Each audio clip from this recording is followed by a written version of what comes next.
10, and I forgot that doesn't happen with like every show. Hi, friends. Welcome back to my channel. My name is Ashley Ariana. Today I'm joined by the wonderful Rohan. Um, I know that we got some NFL football on this Saturday, so I hope everyone is having a good time. We're going to talk about the upcoming Cardinals game and some comments made by Cam Newton and some former players, and also by Travis Ward. So that's what we got going on. Feel free to engage in the comments and stuff. I know usually the Saturday shows are a little bit more relaxed. So I'm excited here. How are you doing, Rohan? What are you I'm up to doing, today? yeah, doing good. I mean, like you said, it's football Saturday, which is an interesting thing. I usually get football Saturday in a different way with college, but this week no college, it's NFL instead. And so, yeah, doing good. Going through the motions and excited for tomorrow's game. I don't know why, but this is like weirdly colored, so I just need everyone to know it's not pee. It's my doctor told me to like drink apple cider vinegar before my meals, but it's so gross. And apparently you're not allowed to like Ugh. take it in shot form. Like, cause that's what I used to do. You just like kind of chug it super quick. But I guess that's bad for you. Just like sip it slowly, and it's so bad. So I put like this much in it, but it made this water look weird, and I just got really insecure about it. Um, Hey, Rohan, speaking of people who aren't insecure, Brock Purdy, he for sure has like an all shucks mentality kind of at the podium, but on the field, he's full of confidence. He's maybe even a little bit arrogant with some of his throws. I think his teammates absolutely love it. They really get behind that mentality. And earlier this week, he was asked if he considers himself a game manager. And because in the press conference, he's kind of all shucks, he was like, oh, said the perfect thing and was like, I'm just happy to be here. I'm going to let my play do the talking. When it's all said and done, we can revisit that conversation. But Brock Purdy kind of has a pattern of when he's asked about things that he doesn't like in the press conference. For example, hey, you didn't throw deep. And then the next he comes out and throws the ball deep and proves he can do that. Do you think that we'll see a more motivated Brock Purdy in this next game? And do you think he's worthy of being in that MVP conversation? Yeah, to me, MVP is well. I'll start with the first portion before the MVP. I think this week, I don't think there's too much of a difference. I mean, you talk about the Arizona Cardinals. This is a team the 49ers faced earlier in the year, really cooked them offensively. They scored, I believe, 35 points, won 35-16 earlier in the year. That was with Josh Dobbs at the helm. This time it's Kyler Murray at the helm. But the Cardinals, not one of the best teams in the NFL. And you look at their defense and you see matchups that the 49ers can exploit, both on the ground and in the air. You've also seen Brock Purdy continue to grow as the season goes along, specifically following the bye week. You're seeing a couple of strong weeks put together and things like that. And so I do think that you're going to see a confident Brock Purdy, especially when he's going back to his home state and playing in that arena, I believe, for the first time in his career. And so that'll be another cool aspect for Brock Purdy. Excited to see how that game kind of goes along. And then as for the MVP conversation, to me, MVP is an interesting thing. Think about that, because he did say he got his family and some close friends tickets, but he also said he knows a lot of people that are getting themselves tickets to go. So Yeah, yeah. I mean, one of Arizona's, finest probably in the NFL at the moment. But MVP conversation, I think when you talk about it, MVP to me is an intriguing award because what is it based on? It's based on someone's resume over an entire course of the season. It's also based on how well their team performed and how impactful they were to their team's success. So basing on those aspects, right? Well, look at Brock Purdy's statistics. He plays the most important position, and he's top five in several important statistical categories. I mean, miles not ahead in even yards top per five, he's like attempt. number one in like all of them. Yeah, he's number one in a good portion, right? I mean, top five. I'm just saying that, just cause, but number one in yards per attempt by a mile. I mean, when you look at the numbers, you look at the success for the team, you can understand why you're putting Brock Purdy in the conversation. I mean, if you're talking about quarterback specifically, Brock Purdy, Dak Prescott, Lamar Jackson, probably, maybe even Patrick Mahomes in there. I think, you see a trend. And I think, why are people not giving Brock the MVP? That question. Well, first, actually, I want to hear your thoughts on it, and then I'll answer that. Just really quick, I wanted to, because I'm usually not a numbers girl, but I found this like statistic pretty interesting. And while you're talking about being number one in categories, when I was looking up for this upcoming game and trying to see, okay, like where would Arizona have any sort of chance? And I was looking into Brock Purdy has a lower lower passer rating when he's away versus at home by like a lot. And so I was like, oh, okay, well, that could be concerning. But then I was looking at it, and Brock Purdy, not only is he 7-0 against the NFC West, but also his passer rating goes from like 140 something to 106, which is still like number one by far. Like, like even in his own category where he's like, you're like, okay, that's like a 40-point difference. That's like a really big deal and bad. Even his bad, quote unquote, bad is like miles ahead of the next good guy, which is just so impressive. Why is he not? I mean, to be fair, is it, and maybe this is wrong, but I think it all comes down to draft status. Um, just because I can't see if Brock Purdy was drafted, if not to bring up Trey Lance, but just to like set up the argument, if this was the number 3 overall pick and people had expectations that he was going to perform well, if Trevor Lawrence was putting up Brock Purdy's numbers, I don't think it would be a question between him and Dak, just because the story would be like, this franchise went out and they got this guy. Now he's, everyone thought he was going to be top 3, a really great quarterback, and now he's performing like a really great quarterback. That kind of confirmation bias, I think, would like propel Brock Purdy to be obviously the MVP, where I think he still gets a lot of detractors. And I understand their arguments, and we'll get into Cam Newton's comments later, but I understand the comments of having an excellent coach, having playmakers, yak, all that.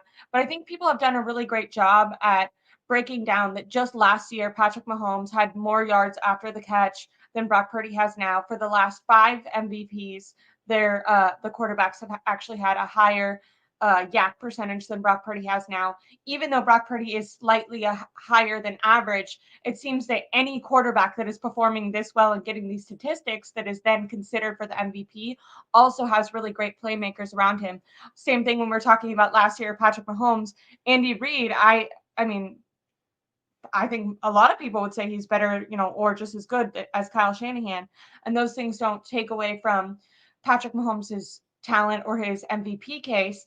Now, maybe it's just because when you're watching the game, he really stands out. But I would say a lot of people aren't watching 49ers game this year, because when you're watching the 49ers game, I think Brock Purdy stands out as an excellent playmaker. I think he's been utilizing his legs. I think a lot of times the pocket will break down. He'll scramble, get a throw off down, throwing down the field. I think potentially people are seeing what he did last year when they already were like, okay, who is this guy? He's, the last pick. This has to be the system. And maybe using previous games as a way to confirm what they already thought. Because I think if you've watched him this year, you've seen him grow, and he is a pivotal point of why this team is successful. And if the MVP award, quarterback's the most valuable position, what's the best team in the NFL? 49ers. To me, it's shouldn't be that difficult of an argument. And I think that a lot of the pushback is simply because of his draft status and people not really wanting to be wrong and waiting for that shoe to drop. Cool take. I mean, I think that's an intriguing point. My take is a little different, but on a similar landscape that you do see people, trying to kind of diminish it. Brock Purdy's kind of skills and things like that are really his accomplishments, because the MVP award isn't necessarily like the most skilled player. It's just who was the most valuable player of their team playing the most valuable position this past season. It's not even that, right? It's like quarterback. Yeah, I mean, MVP is pretty much quarterback. You don't really see the offensive player of the year is what you see skill position players win defense for any defensive player. But on the quarterback outlook, I think there are 2 key reasons why Brock Purdy probably doesn't get, the recognition that he deserves in the MVP race. One, it's because of his teammate, Christian McCaffrey, who I think is the 49ers MVP right now. If you were going to put it on offense, I think that Christian McCaffrey has the better argument, personally, just because I think he provides the biggest, if you're talking about most valuable, I think he provides the biggest impact for the 49ers offensively as a skill position player or as a quarterback. Go ahead. Can I ask you? So I feel like you and I maybe even had a stream where, and I was on this level. I was like, Christian McCaffrey, is MVP of the 49ers. I think even at one point Kyle Shanahan said that he thought Christian McCaffrey was the MVP of the team. But the last 2 weeks, I felt like the emergence of Deebo Samuel kind of took away from Christian McCaffrey's like case, in the same way that if it was like, if you're looking at the league, if all of a sudden Josh Allen like went the hell off, that would take away from Brock Purdy's case. To me, Deebo Samuel going off, it kind of, I was like, okay, like I think in the last 2 games, Deebo has been the most impactful player. And if you're gonna give it to a running back who already has a less valuable position, to me, he would have to by far be the best player on the team every single week. He couldn't have multiple weeks where he wasn't the standout player. And so because Deebo emerged, I'm like, okay, that kind of takes away from Christian McCaffrey. But Deebo's not, if you look at the season, he's definitely not. So then that to me built Brock Purdy's case more, because you're like, okay, well, who's giving them the ball? It's him. So did the emergence of Deebo change your opinion, or do you still think that even in the last couple games, maybe Deebo statistically went off, but that was because of the stuff that Christian McCaffrey opened up? Because I know when you look at that Eagles game, to me, I'm like, this was a clear Deebo game. James Bradbury, maybe just because he was being shady, or maybe he was being honest, after the game, said the reason the 49ers were so successful was because of Christian McCaffrey, even though when you just look at statistically, that was a bigger Deebo game. When asked why was that game so difficult, why did you lose, James Bradbury said it all comes down to Chris McCaffrey and how he affects our game plan. So I think that's absolutely the reason why. Dating back to when Christian McCaffrey joins the field, it's not just what Christian McCaffrey puts up statistically, and this is probably where I differ from other. If I was an MVP voter, I differ from others in that I'm talking about who I believe provides the most value to their team in that sense. Now, I understand it's a quarterback type of position, and I actually agree that Purdy probably has the higher odds than McCaffrey to win the award, given the quarterback value to the position. But when you talk about most valuable to me, when you look at the way defenses react to Christian McCaffrey in both aspects of the field, you understand how he makes this offense move. In the receiving game, where Christian McCaffrey arguably makes his bigger impact, you see how deep defenders gravitate to him, and that's what allows these different seams between the second and third levels to open up for other opportunities, because you see the way that defenses try and approach McCaffrey. Am I saying this happens on every play? No, but it happens. When you see it, there are certain trends that you see continuing to happen, because you can't just allow Christian McCaffrey to get open underneath or in the short intermediate range of the field. That's something that teams just don't allow, understanding what McCaffrey can do, turning, a 3-yard play into a 40-yard play. Now, I understand your point. Deebo Samuel has turned it up. Since his injury, since coming back from the bye week, Deebo Samuel has been elite. He has been to his 2021 levels, potentially even more. His explosiveness looks returned. It looks like it's returned. Things like that. He looks really good. And so when you have 4 really good weapons, I can understand the diminished value of one, especially when you don't play the quarterback position. But the reason that I go with McCaffrey is just because of the way that he defenses gravitate to him. And when you hear other defenders, like you said, James Bradbury, say what they believe about the 49ers offense, a lot of them will point to the way McCaffrey gravitates that offense as the reason kind of for their success. I like that. I wonder, I wish you could give Kyle Shanahan truth serum, because in the press conference, he was asked about Christian McCaffrey's case, and he like went off and gave like kind of a whole little speech about how he thought that Christian McCaffrey deserved to be in the MVP conversation. And I want to say that was at the very least 2 weeks ago now. But then this week he was re-asked about it, but he was asked about Christian McCaffrey and Brock Purdy. And then he was like, well, I don't want to get myself in trouble because both of these guys are on my team. But then he kind of did what you just did, where he talked about all the value that Christian McCaffrey brings to the team in ways and he talked about not only all of his production, but in all the ways that you don't see, in the way that he opens up every player on the field, in the way that he allows Brock Purdy to be successful. And then he was like, but the MVP award is, usually goes to a quarterback. And if you're looking statistically, then Brock Purdy kind of deserves it. And it's just kind of funny, like the amount of time he spent kind of making each player's case. I did feel like he gave Christian McCaffrey a little bit of a nod right there, even though he kind of tried not to. Like he was like, oh, I don't want to, favor one over the other. But No, yeah. I mean, and I do I have like it's like do I care if one or the other wins it? No, no. I don't think anybody would really care. I think that both have Yeah, very nobody's valid gonna care. arguments to give it. The reason that I brought that up is because I'm trying to imagine why other people are not going with Brock Purdy as the MVP. I think that that's one of the reasons. The second reason is I just think that they see all the weapons around him and then they value that compared to other offenses and believe that Brock Purdy's being uplifted by his system and his weapons, which I think now has become more of a fallacy argument, but I still think that's the belief of some. Whereas if you look at other But even if that's other fair, wouldn't that kind no, of I go know. to being valuable? Because he's cheaper. Like the reason that they can do that is because That's I don't think that they put contracts in to most valuable. So like it might be valuable to the team, but player in the NFL, I think that's different. And so that's I'm just trying to see why other people may not. Because when you compare him to potentially the other three that I mentioned as potential MVP candidates, Dak Prescott probably has the best weapons because he's got a really good wide receiver one in CD Lamb. He's got some solid weapons outside of that, but still doesn't compare to the 49ers. You talk about the Baltimore Ravens. I mean, Lamar Jackson, his weapons, Zay Flowers, Mark Andrews is out. So it's Zay Flowers, Odell Beckham. I don't think that those guys compare to what the 49ers have at all. And then obviously Kansas City, it's Travis Kelsey, and then a bunch of players who have the potential to play well, but it's a bunch of gonna unproven struggle over there. weapons. Yeah, I mean Rashi Rice is kind of breaking out, but it's unproven weapons there. So that's kind of I think the argument people might go to if the race is close between some of these guys to where you pick one over the other. I agree with that. I feel like we should give the injury updates now, and then we're going to dive deeper into the Brock Purdy debate by touching on what Cam Newton said.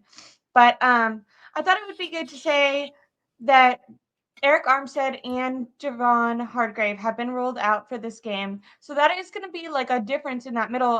Kinlaw will be substituting in there starting. Now, he did really good last game, but do you think that that will maybe not against this Arizona team because I'm not super afraid of them, but do you think that long term, like that they'll be back for the Ravens game, or will that be a huge miss with both of those? Because both of those players are crazy impactful for this defense. No, I mean, I think they're definitely like losses. It's a pretty clear distinction when you talk about two of your top defensive players. I think Javon Hargrave has been underrated. I mean, Eric Armstead's been underrated his whole career, but He Javon had really good Hargrave's had years. a pretty solid. I feel like Yeah, I think both of them have complemented each other pretty darn well overall. And so to lose not just one, but both of them, I think that that's going to be a pretty big thing for the 49ers. And it now places the onus on guys like Javon Kinlaw. I'm expecting Kevin Givens to probably earn the start at defensive tackle, but it's a lot of younger players, right? And it's not like they haven't seen playing time, but you're going to have a rotation with those guys, which kind of puts more of an onus on the outside guys because the outside guys likely get doubled more often now, when you're going up against that type of matchup.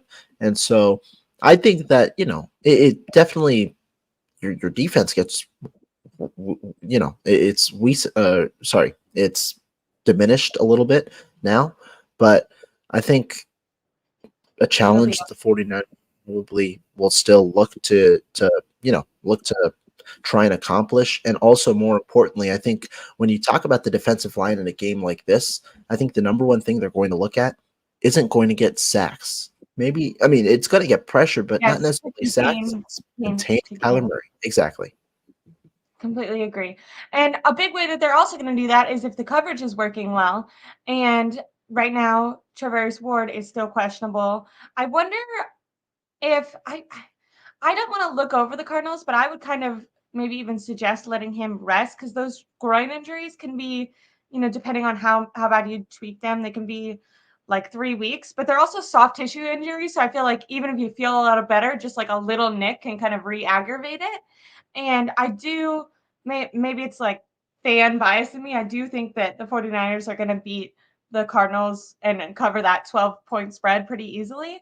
And Ambry Thomas and Lenore did a really good job. I know Isaiah Oliver has really struggled in the past, but last game they didn't do terrible without Travaris Ward in there. So I would potentially consider sitting him even if he feels like he could push it and go. It seems like last week they kind of like anyone who could go would go, and I wonder if this week they're kind of trying to save up and because in my opinion the most important thing is having these guys healthy for the playoffs. Do you think that sitting a guy like Charvarius Ward would be unreasonable or something that you shouldn't do against the Cardinals? And then also just to get the rest of the injury updates, Aaron Banks and Dre Greenlaw were back out at practice on Friday, so it looks like they're good to go. Yeah. When you talk about most important games, the 49ers, it's very clear what the most important game on the schedule is for the 49ers. It's week 16 against Baltimore. I ultimately think that's the game that not only decides really who the Super Bowl favorite is, but it also decides who gets the 1 seed in the NFC. Philly, I think, is going to win out. They have a fairly easy schedule. Seattle is their main challenge because I believe they face Arizona as well down the stretch. So you talk about this week, they face Seattle, I believe, on Monday Night Football. This is on the road too, but I expect Seattle to lose that one. And then Philly's got matchups with the Giants twice and Arizona once. I think they win out, which Philly's like means spinning I mean, out now. yeah, 49ers. but I think that this is the perfect way for them to get back on track.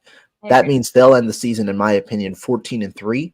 49ers already have 3 losses. You lose one more. If Philly wins out, they get the 1 seed. You don't, because I also expect Dallas to lose one game. They've got 3 really tough matchups. They've got Buffalo, they've got the Chargers, and they've got, I believe, well, the Chargers aren't really that tough anymore, but they got Buffalo and Detroit. You probably expect them to lose one more of those. So I think week 16 is very important. And you don't want to overlook the Arizona Cardinals, but I think you do want to also prioritize the rest of your players to get them ready for the playoffs. More importantly, also for week 16. So I wouldn't be surprised if Travarius Ward potentially sits out. Do I expect that? No. I think Ward is going to play. If he gets injured in the game and they feel like he deserves the rest after that, they can go for it because Ward suits up. He suits up for nearly every Yeah. game. He likes to He shoot. might get injured in the game. We've seen that on a couple of occasions, and that's why He likes to I shoot preached shots, cornerback depth in the beginning of the year. But he'll suit up, so I wouldn't be surprised if Ward plays at all. I expect him to. this kind of maybe I can ask you. I did hear Travis Ward on he went on Eric Armstead's podcast and he considers himself a top 5, I think he said, cornerback in the NFL right now. He I really enjoyed that podcast. They talked a lot about their children and their mindset and how much becoming dads to them helped them become better football players. Um Charvarius Ward did make a little sly comment about Jimmy Garoppolo. Did you see that? It was kind of viral on TikTok. Yeah, yeah, That the Chiefs' game plan was to make Jimmy. It was also kind of a slight at Kyle Shanahan because he was like, "Yeah, like they were doing a good job," and then I don't know, Kyle lost his mind, and then he was like, "Maybe I should stop talking." And Eric Armstead was just kind of looking at him like, you should probably stop talking." Um, but I thought that that whole podcast was really interesting. But one of the things that he said was that he was a top 5 cornerback, and then he also gave a scenario. So first, I want to ask you: do you think he's a top 5 to 10 level cornerback? And then I'll paint the scenario he gave you and have you answer that one. I think he's top 10. I do. Trevor Ward is good. I mean, I really like the signing. I was one of the guys who really liked it when the 49ers signed him. I thought this was a team-friendly contract when they got him because they're getting a player who was only 25 at the time, entering his prime, who had been he'd been a winner, but he's also been a guy who's sticky in coverage. The reason that players like Ward get underrated is because when you look at cornerbacks, you look at interceptions. Ward isn't a player who has gotten many interceptions in his career. He's broken up a lot of passes, but also teams don't throw at him, or when they do, it's not that high of a rate. I think Ward is top 10. I think that there are a lot of good corners this year. I mean, you can talk about the Sauce Gardners of the world, Jalen Johnsons of the world, all those type of players, but I think Ward he's probably in the 5 to 10 range. Would probably put him somewhere around there, but yeah, I think he is a top 10 corner in the league. And the most important thing is he's, I think, 27. He's 27 or so. He's still got his prime in front of him. Yeah, I agree. I think especially this year, I feel like he's really ascended, which is kind of weird because I think he went through a small little lull. And I remember a couple of people kind of talking about feeling like he was disappointing. And then ever since then, he's just really skyrocketed. And he said that about himself too. When painting the scenario, he kind of said his thing is that he's more of a lockdown corner than an interception guy. But as a player, he said that he knows the interceptions are the most important. So Eric Armstead presented this question for Charvarius, and I'll give you his answer, and then I'll ask you which one you think is better. But he said, would you rather have a game where you give up 150 yards, but you get 2 interceptions, but you're just when you're not getting the interceptions, you're just getting totally taken advantage of? Or would you rather have a game where you give up 0 yards, like you're completely locked down, but you have no interceptions? And Charvarius Ward's answer was that if he was about to get paid, about to be up for a contract, he would rather have the one where he has interceptions, because he says interceptions matter more, and it helps give your team the opportunity to score 14 points if you get to. So you kind of make up for all the yards you're giving up. But he said he feels like his play style is more the lockdown guy, so he would go with that if it was just right now, because he feels like that's more of his style. But he wants to. He said his goal is to get a pick 6 by the end of the season. So which one do you think is better, and do you think one is more Charvarius Ward style? Yeah, I mean, it's essentially 150 yards, but you get 2 picks, or kind of not giving up much, but you don't get picks. That's pretty much it. Yeah. I mean, it depends. If you're from a player perspective and a team perspective, I think the answer changes. Ward's answer was the 150 and 2 picks, but that makes sense. Why? Because in the NFL, how do cornerbacks get paid? They get paid by production, and mainly production is interceptions, right? If you are a ball hawk, you are going to get money in the NFL because teams want players that can make plays in the biggest stage of the game. So that's the way that players likely go. As for me, especially with the team the 49ers have, I don't need that. You don't need, giving up explosives to get explosives. You can make explosives on your own. As a team, I think you prefer the cornerback that gives up nothing. Doesn't get interceptions, but gives up nothing, because that puts full faith, or really, it gives your offense like a load of confidence. That's the way that I prefer it. But if you're a player, I think you absolutely go with what Ward said, understanding that that's probably what gets you paid, and you help your team out the same way you're hurting your team. I think you're you're a net zero in a way if you're giving up 150 yards and you get 2 picks, because probably gave up 2 touchdowns and you get 2 picks. The other way around it, That's the why I other thought way the around it though, I think lockdown you're would a be net better. positive. Yeah, That's why I thought the lockdown would be better, because like maybe you're not giving, but you're not taking away. it is But better yeah, from a team's perspective. I don't think it's better, but if you're talking about money, interceptions are yeah. money. You're right on that one, because that's what I mean. He was saying that too. He was like, just strictly if you're about to get paid, you want the interceptions. It doesn't matter what you're giving up. I was like, oh, I don't know, just not a player, so I never thought about it from that perspective. Because I think as a fan, you're so like drive to drive. So when someone gives up something, you're like, no. But I guess it makes sense, because when they get an interception, you're like, oh, okay. Maybe it's just about the highs and lows, like gets your name more recognition Mhm. versus just being a lockdown guy.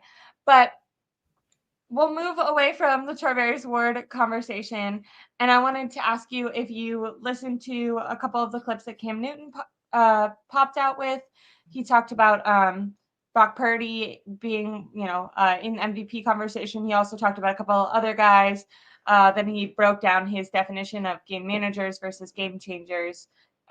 Just initially, did you even hear that or have any thoughts on that really quickly? Yeah, I heard a good portion of the conversation. Do you want to go first, or should I go first? You can go first if you want. Do you Yeah, do you want us to break should we tell people what he kind of said these things were really yeah, quickly? go for it. Yeah, go for it. Okay. I think I wrote it down because I wanted to use kind of like how he described it, because I think everyone's definition of these things are going to be different, and I think for this conversation, it's important to, use his words, because that's what he's doing. So for a game manager, he said the player has an ability to make the right play at the right time and protects the football at all costs. But he allows others to take over the game. He gave examples of Peyton Manning, Drew Brees, and Tom Brady. Not saying that they're not physically capable of making great plays or that they can't make great plays, but they're not relied upon. Game changers are players that put the team on their back, and that when you think of the team, you automatically think of that quarterback. And then he gave Josh Allen, Patrick Mahomes, Lamar Jackson, Joe Burrow, and Aaron Rodgers.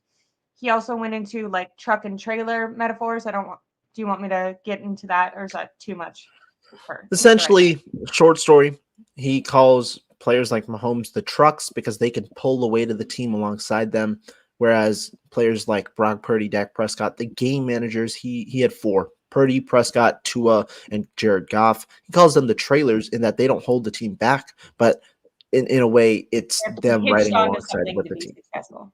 Exactly. Now, I think when people hear the word game manager, they immediately get defensive, especially when Brock Purdy's put in the range.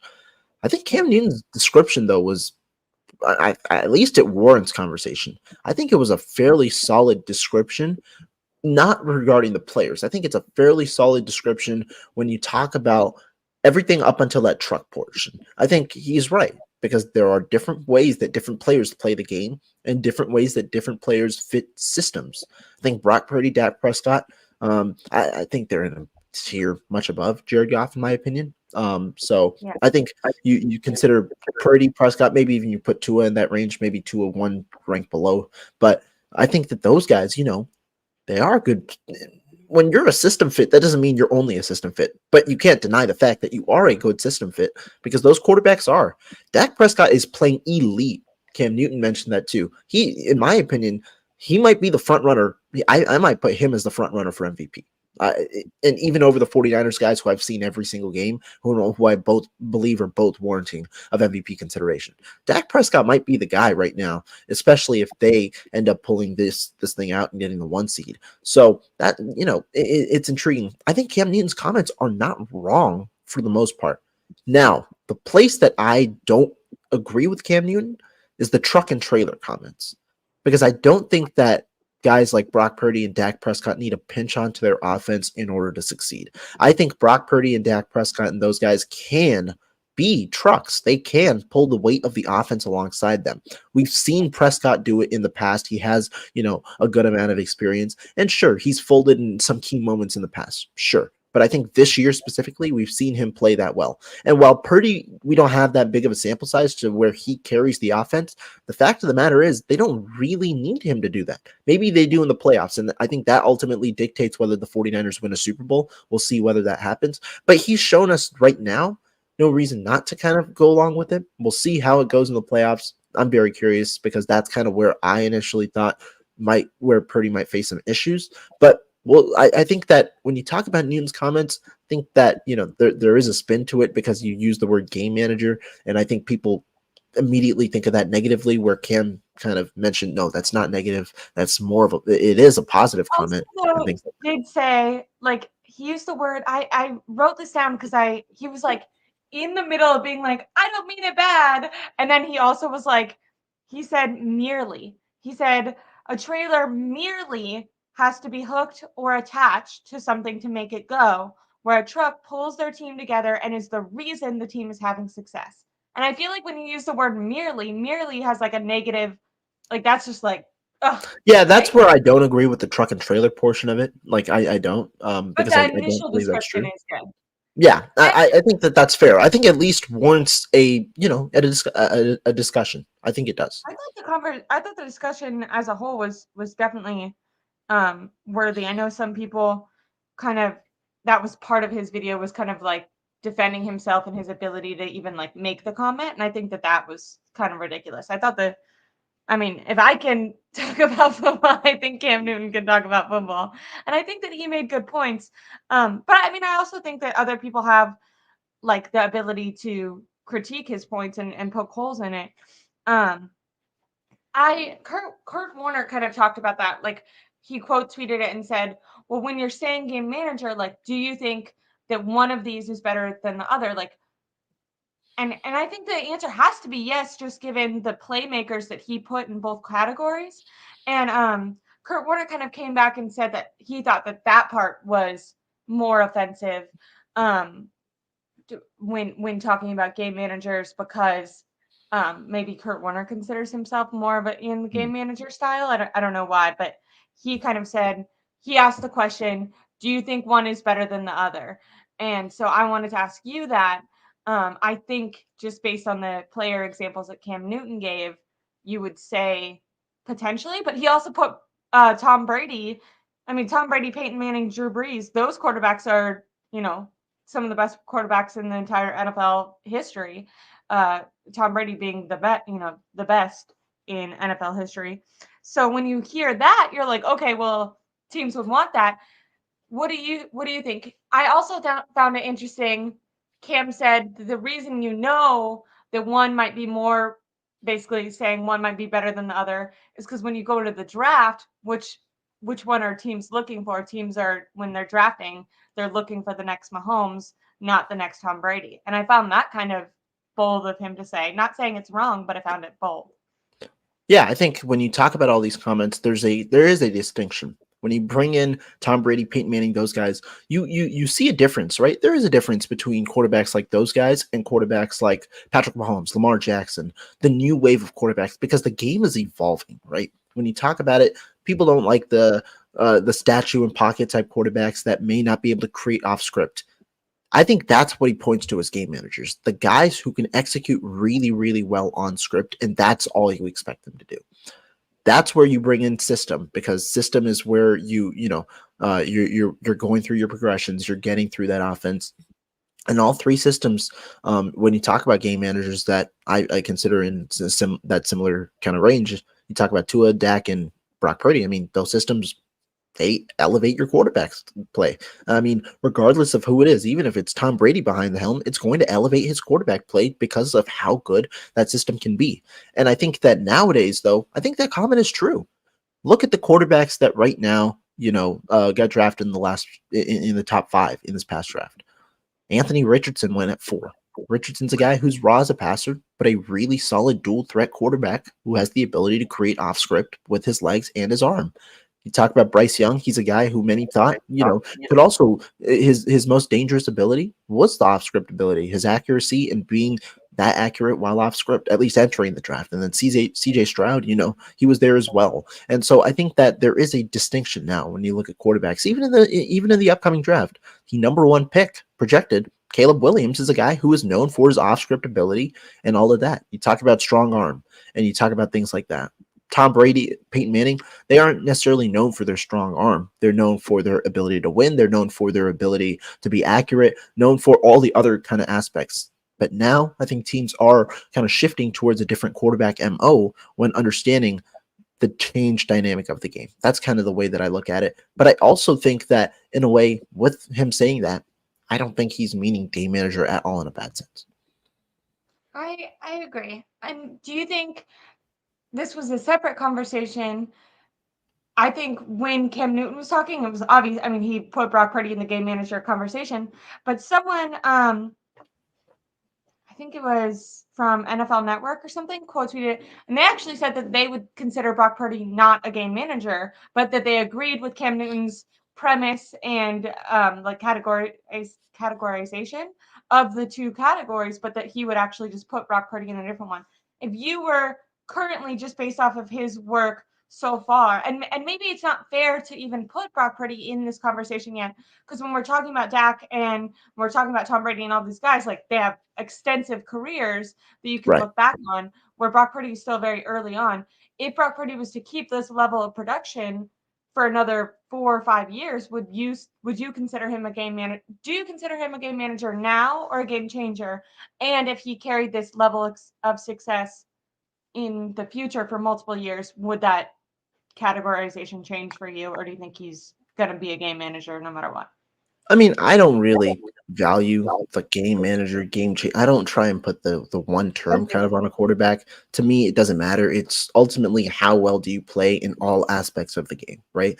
Because it's not because I think when you try and term a quarterback or a player into one specific category, you undermine his talents in all the other categories. It's not like Purdy is a statue. It's not like Dak is a statue or anything like that. We've seen Purdy gut it out, go ahead, dive first down, scramble. We've seen the different things. We've seen him create off script. I mean, a couple of his throws in the last game was when he's rolling out to his left after evading the pocket, he hits Deebo Samuel, Brandon Ayuk for deep 30-yard passes. So I think that it's unfair to undermine him and kind of call him one moniker. It's just that's the norm, because when you try and sum up his game, I guess that's what people kind of go towards to. And so that's kind of the way that I look at it. I don't try and kind of decipher it to one word or one kind of phrase, because I think that there are so many different aspects that you can value out of quarterbacks games.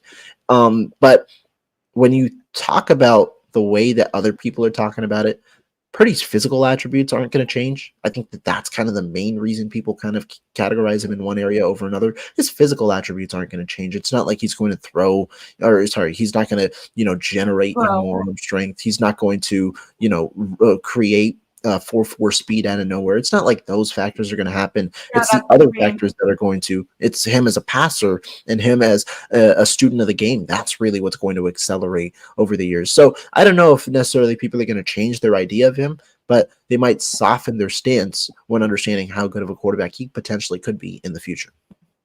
I agree. And I mean, I'm interested. It's still like kind of hilarious. Brock Purdy hasn't had an off season where he wasn't injured. So I do wonder if he will continue to add to his arm strength a little bit. Like I imagine that there's kind of like a physical limit with that within your like innate capability. And obviously he's probably worked on that his whole entire life and his whole entire career. But I know that he was able to add arm strength in that off season from draft to NFL. And last year, he wasn't. He was focusing on rehab, but he was asked about that today or yesterday in his press conference and talked about how those rehab exercises have actually helped him in his opinion, be able to throw the ball differently, which has helped him with velocity. Just getting to know different smaller muscles within his arm and his shoulder, which I found to be cool insight that he touched on and potentially something he could continue to grow with. I think we've seen his arm get stronger over the year, and he even kind of said that following guy who's playing right now, Nick Mullins, Yeah. advice that his arm did have a bit of a dip and that it's progressively gotten better over the last couple months. But I'm going to transition when we're talking about Brock Purdy's playmakers. Christian McCaffrey seemed in his interview to be a little bit annoyed that he ran all the way down the field and then Jordan Mason got in there for a touchdown. I think Kyle Oh, Shanahan might have realized that it wasn't the best decision because later on in the game, when Debo got all the way down to like the 1st-yard line, then instead of putting someone else to run it in, he let Debo run it in. And when asked if he was angry that he didn't get that touchdown, Christian McCaffrey said, yeah, like he was pretty, like he was, I think he's just kind of a more serious guy. So it's kind of hard to be like, okay, are you joking? Or are you just answering this like being hard on yourself? Like, oh, I'm mad that I didn't get in type of thing. But he was very firm and had a short answer. And he was just like, yeah, I'm mad. I should have gotten in. Should have. So yeah. I want I know the comments you're talking about. They're interesting. I think they were right after the game or the day after the game or something like that. And to me, I think I view it in one way. I think he was kind of just trying to be open about the emotions during the game because you just ran 73 yards. You normally score the first touchdown or a touchdown. Obviously didn't. And I think he was also trying to categorize why Shanahan did it. Um, Obviously, you're running there. You want to set him out of play, take a breather. Unfortunately, it was only one play for the touchdown. Mason punched it in. Cool moment. Do I care? Well, not really. like you Personally, would though, I do I Kenny do want to give Christian McCaffrey the touchdown. Just continue those kind of records, the try and cement his continued status and things like that. But do I really care? Not really. I don't think McCaffrey truly cares either. Like after the game kind of type of thing, he's going to come back, attack the same mindset, and probably now beg Kyle to keep him in the game to score the touchdown if he gets it on this drive. But it's an intriguing thing for sure. Because you usually see Kyle ride with his star players and things like that. And I think he would if the game had, or if it was later in the game, if the game had more importance to it at the moment. But yeah, it's all right. So you might not have cared, but I know someone who's in the chat right now who definitely would care. I don't think he's having a debate about something completely different, but Mr. Blue Magic came on when I did a call-in show last week because you were out doing some crazy stuff because you're doing crazy stuff every weekend. Um, and by crazy, I mean being very productive and you always have a million things going on. But he said that Christian McCaffrey was going to have a touchdown in the over-under game. So I'm going to ask you, do you think Christian McCaffrey will have a touchdown in this game? Oh, I'm hammering the over. I don't care. Christian McCaffrey he could break his ankle and I'd still take the touchdown. Yeah. No.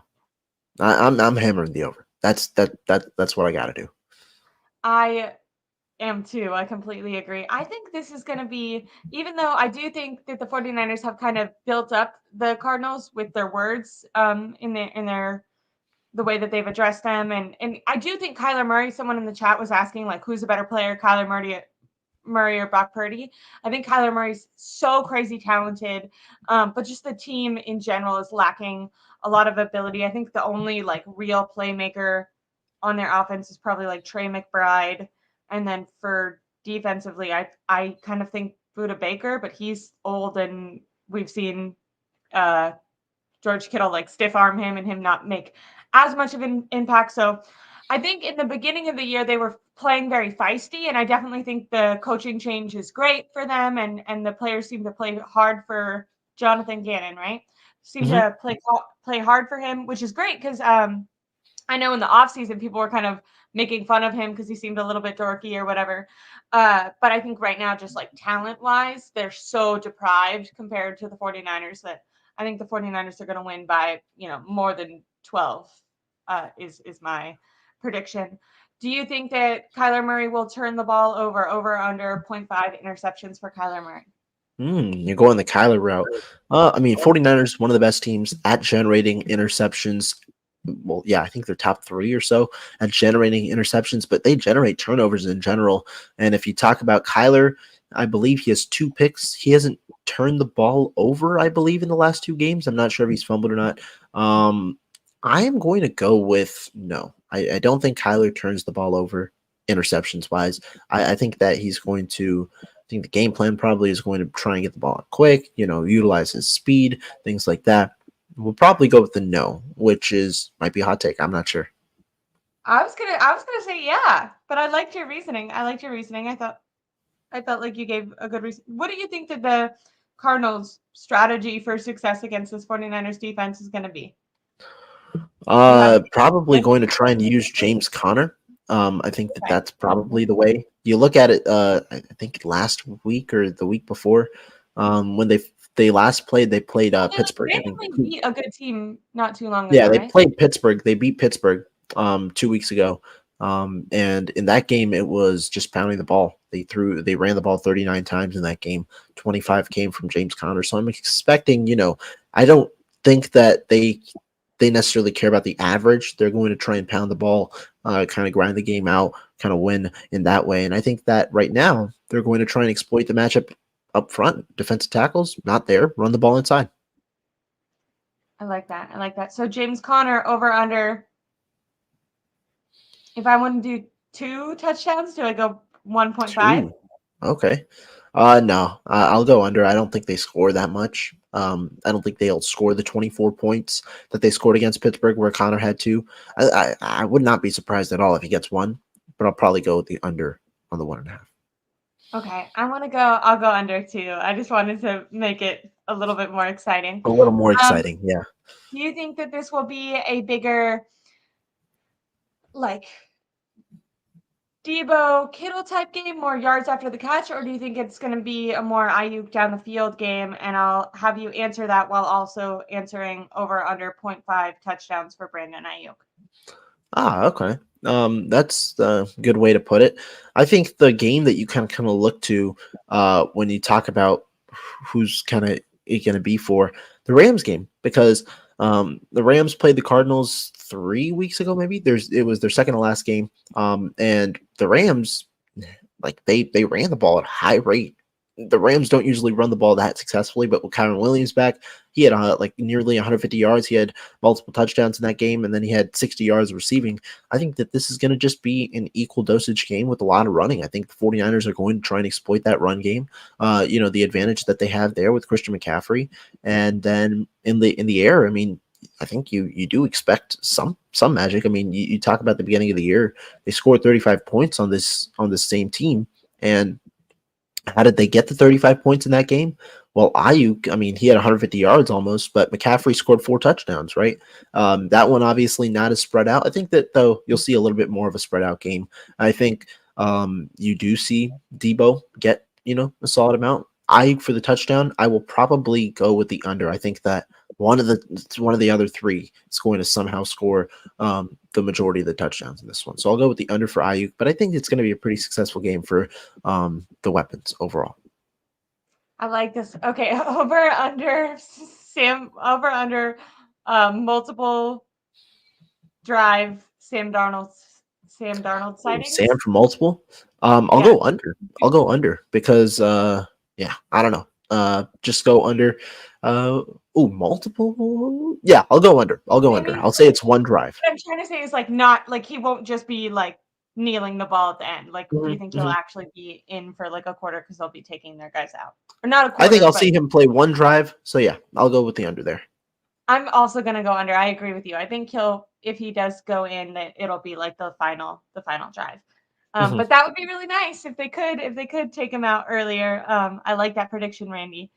And then I'm gonna say over under 0.5 touchdowns for George Kittle, and I'm excited to give my answer because you're saying, for George? Yeah. I think, yeah. I mean, I could definitely see it. He didn't have a big game the last time they played the Cardinals. Obviously, we'll go up against Buda Baker, but like Debo, I mean, he's had a couple of really solid games this year. He's coming off a game where he had a touchdown, 76 yards against Seattle. I'll go with over. Sure, why not? Just go with the over. I usually don't for Kittle, so I'll go with the over here. I'm gonna go under. Arizona actually gives up the third fewest yards to tight ends, which I thought was kind of interesting. When I was trying to look at if they did anything well at all, that kind of pulled up, and then I saw that George Kittle didn't do too well.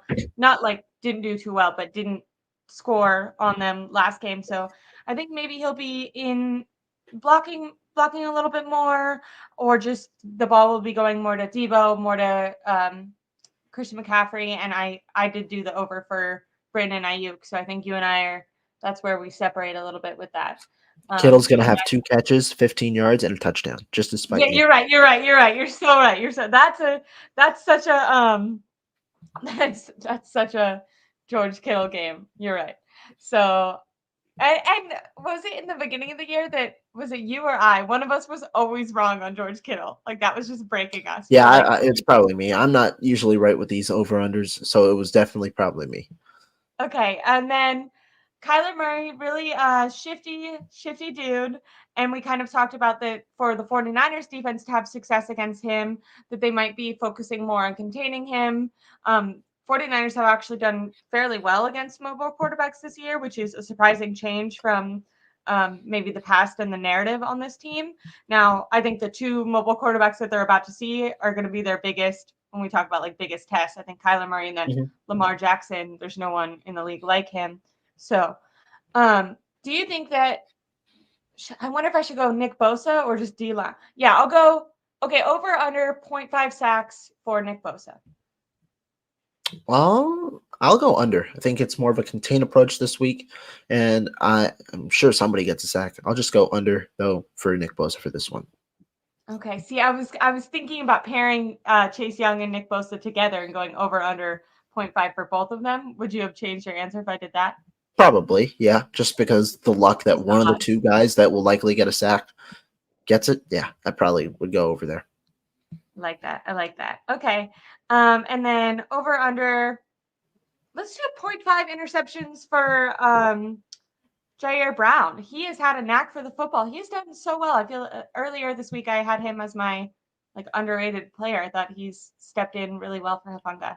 Obviously given up some, someone in the comments was like, he's also given up plays, but kind of when we're talking about the Charvarius Ward thing, he seems to give up and then also take away. So unfortunately, since I went with the under for Murray's interceptions, I'm going to go with the under here too. Oh yeah, you're right. That's fine. Well, it could be a fumble recovery from James Conner, because you said Conner. Maybe. Yeah. We'll see. But excited to see how he plays too this week. See, I went over for Kyler Murray, so I'm gonna go over for Jair Brown. So that wraps up the over/under game, I think. Unless you had any other ones that you wanted to quickly No, hit we on. covered a lot of them. I'm hoping at least one hits. If one hits for me, I'll be happy this week. There we CMC, go. get a touchdown, please. There we go. Do you have a score prediction or a general idea of what you think, how you think the game's gonna turn out? Close? Yeah. Not close? Niners, they're 14-point favorites in this one. 14 Okay. points is, I've pretty, been pretty saying 12 stark. all day. People are probably like, "What are you talking about?" My Oh, bad. yeah. It might be 12 point. One of them. 12, 14-point favorites. This is 12-point A favorites, I think lot. it is right now. Yeah. A lot, baby. So I will say I'll take the Niners to cover the spread. I think they win by at least 12 points. I like that. I like that. I want to go 35-16, maybe. Give them, I don't even know if that's too much for them. What's like 7 plus 3? 10. 10. 6. Sorry, that was ridiculous. Yeah, because I don't know. I was thinking 16 because I was like, oh, they could, but I just don't think that they're going to get. Maybe. But I'm gonna go, oh, let's do this. Over under Jake Moody, any missed kicks. Whether it's a mixed Missed extra point kicks. or missed field goal. You're a Is that negative person. You're sorry. preying on Jake Moody to miss a kick? Oh no. But let's think about it. So Moody, I mean, it's been all right. He's Because I think 17 they're and gonna 20. score lots of touchdowns, so he's gonna do lots of That's extra fair. points. You know what I mean? I More think he'll opportunities. get a lot of extra points. So because of that, I'll say But no. also low No missed stakes game. kicks. Also No low missed stakes kicks game. because I don't. Moody hasn't missed an extra point all year. He also hasn't missed, I believe, since the bye. So I'll go with no. There we go. See, Rohan's I'm feeling positive. It's a Saturday. But now that you brought it up, I'm sure there's some BS that's going to happen at some point. If it happens, it's not my fault. It's not my fault. Okay. Someone said I thought someone was saying that their mom was in the hospital, but they would just said that their mom was born in Long Island College Hospital, which is something completely different. But I was like, oh my god, this is so sad. Um, but anyways, that's why you shouldn't look at the comments at the very end. I hope that everyone has a wonderful Saturday. Has a good time watching the rest of whatever games are playing, and a really good time tomorrow. I am also expecting. I think I get my prediction as a 35-10. 35-10? Yeah. I changed it. If it's 35-16, I want to claim both of them. I like to give 2 scores. I like to give 2 scores. Just to really cover my bases.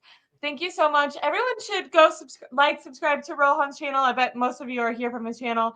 Also go follow him on Twitter, read all his articles. He was so flexible with me today. I changed the time like 4 times, which I try to be good about, but he was so understanding. So it was really nice to have everyone here in the chat and to be able to do the show with Rohan. We missed him last week. Mr. Blue Magic did a good job calling in and filling in for you, but enjoyed having you on here. So everyone go subscribe to him, like and subscribe to my YouTube channel. I'll have a video out tomorrow reacting to the game, and then I'll be on with Eric Crocker and Steph Sanchez on Monday. So make sure to like and subscribe, turn on notifications for me, for Rohan, and to follow us both on our social medias. I'll have them in the description of this video. Yeah, Absolutely. thanks. Nope. Sick. Have a good